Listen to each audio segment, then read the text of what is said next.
जब भी बुद्धिमत्ता, चतुराई और हाजिर जवाबी की बात होती है तो सबसे पहला नाम बीरबल का आता है।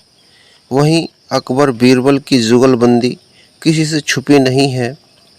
ऐसा कहा भी जाता है कि बीरबल को बादशाह अकबर के नवरत्नों में से एक अनमोल रत्न माना जाता था।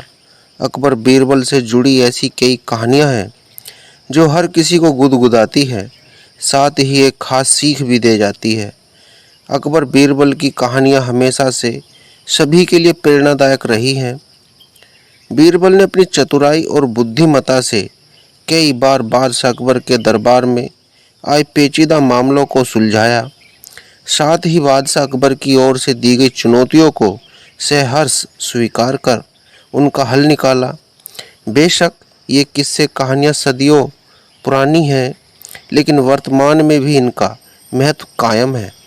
अगर आप अपने बच्चों को मानसिक रूप से मजबूत बनाना चाहते हैं या उसे यह सिखाना चाहते हैं कि कैसे हर समस्या का हल शांत रहकर वे दिमाग का इस्तेमाल करके किया जा सकता है, तो इन कहानियों को अवश्य सुनें। अकबर बीरबल की कहानी लहरें गिनना। एक बार की बात है, बादशाह अकबर के दरबार में उनसे नौकरी मांगने की फरियाद लेकर एक व्यक्ति पहुंचा। उसकी कुछ देर बातें सुनने और बुद्धि की परीक्षा लेने के बाद बादशाह ने उसे चुंगी यानी टैक्स वसूलने वाला अधिकारी बना दिया। बीरबल भी उस दरबार में मौजूद थे। उन्होंने उसे कुछ देर ध्यान से देखने के बाद कहा कि बादशाह, यह व्यक्ति ज़्यादा ही चालाक लग रहा है। यह जल्द ही कुछ न कुछ बेईमानी जरूर करेगा। होते होते कुछ समय गुजरा और तब तक उस व्यक्ति ने टैक्स वसूलने का काम पूरी तरह संभाल लिया था। एक दिन बादशाह अकबर के पास एक दो व्यक्ति उस अधिकारी की शिकायत लेकर आए। शिकायतें मामूली थी, इसलिए उन पर ज़्यादा किसी ने ध्यान नहीं दिया। उसके बाद रिश्वत लेने और जनता को परेशान करने के आरोप भी उस अधिकारी पर लगने लगे। इतनी शिकायतें आने पर बादशाह ने सोचा कि इसका तबादला ऐसी जगह कर देता हूँ जहाँ इसे बेईमानी करने का मौका ही ना मिल पाए। इतना सोचते ही बादशाह ने फैसला किया कि उसे अस्तबल का मुंशी बनाया जाएगा।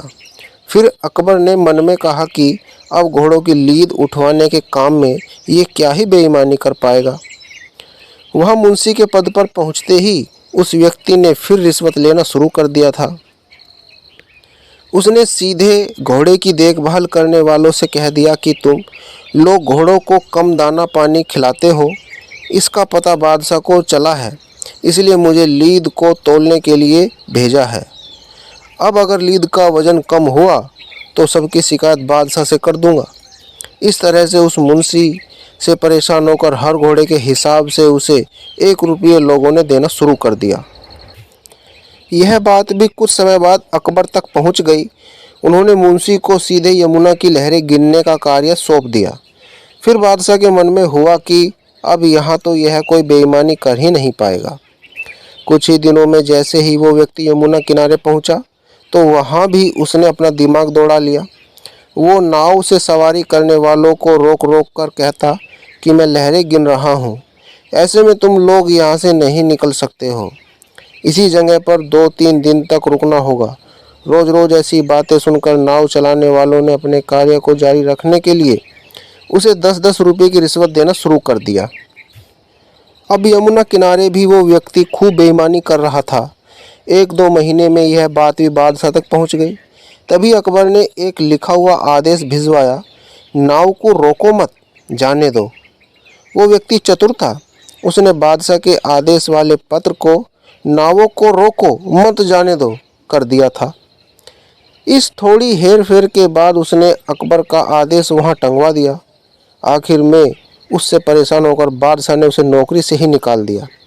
तभी बादशाह को बीरबल की बात याद आ गई कि ये आदमी बेईमानी जरूर करेगा। तब उनके मन में हुआ कि मुझे उसे पहली गलती में ही कठोर दंड देना चाहिए था।